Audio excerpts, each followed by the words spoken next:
This fucking guy. Let me mute this. 2 minute into round number 1, Mark De Mori looked like shit. Got stopped by Filip Hrgovic. Looked like he didn't want to fight after talking all this shit. By the way, Filip Hrgovic, IBF #1 contender, he'll likely be picking up or fighting for a vacant title because I don't see the winner of Fury Usyk or Joshua Wilder fighting him. But he's what I consider in the next generation of heavyweights after guys like Fury, Usyk, Wilder, Joshua retire. But he stops Mark De Mori, and his English has greatly improved. He said at the final press conference he was going to beat Mark De Mori like he stole something, and Mark De Mori just looked like shit. They said that the betting odds for this fight were if you bet $100, you just win 2. That tells you enough right there. The most one-sided fight put together on this card. Like I'm talking about if you look at the whole card between, here's the card right here, by the way. Between Frank Sanchez, who stopped Junior 5 in 7. Makhmudov versus Ajit Kabayel, very interesting fight. Opetaia versus Zorro. Joshua Wallin.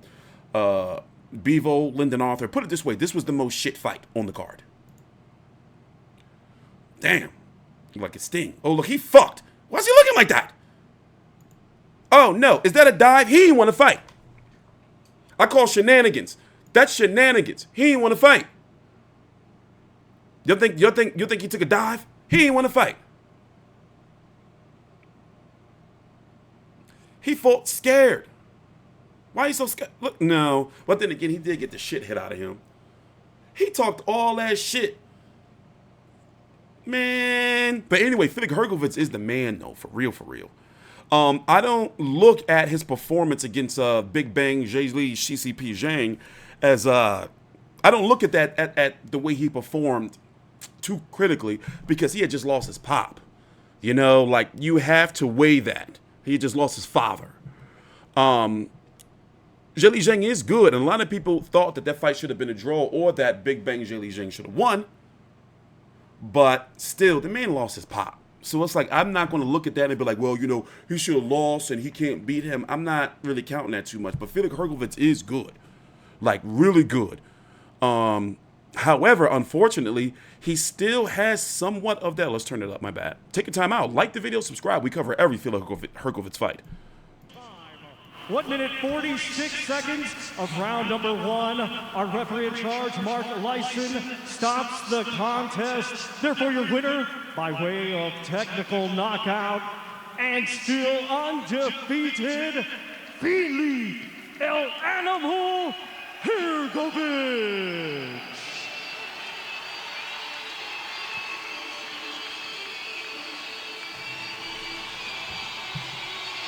They didn't give Frank Sanchez a post-fight interview, so I doubt they'll give Hrgovic. But basically, I think him and his team, especially Keith Connolly, his manager, they talked about pretty much that they'll likely be fighting for a vacant belt. Because let's face it, he's the IBF #1 contender. Fury and Usyk are in a 2-fight deal. And then it's expected after that for the winner of that 2 fights, if it goes to 2 fights, are going to fight the winner of Joshua Wilder, when that's supposed to happen if they both win tonight in March.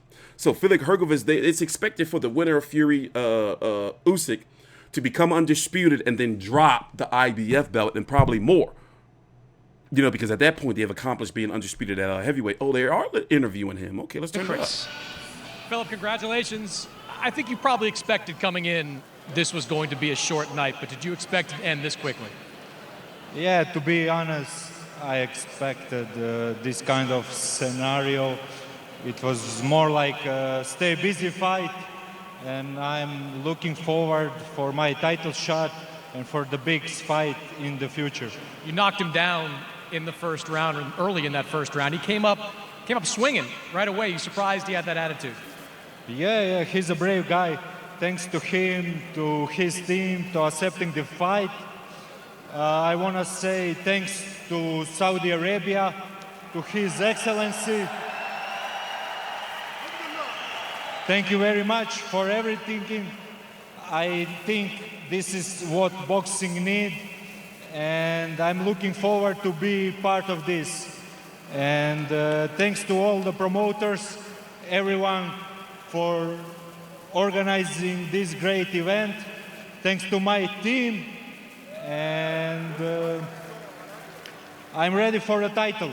Let's talk about that title shot. You are now #1 in the IBF rankings. Are you expecting a world title shot to come next? Yeah, definitely. IBF declared that I'm the next in the line.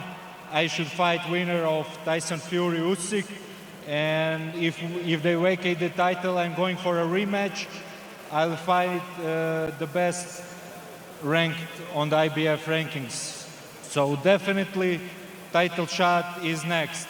What's your preference on that title shot? Because you're right, you could take on the winner of Fury against Usyk. You could also take on somebody like Jared Anderson, who's down the rankings. Do you have a preference? Jared Anderson is for breakfast. For this kid, is not too smart. Is not smart to fight with me, you know.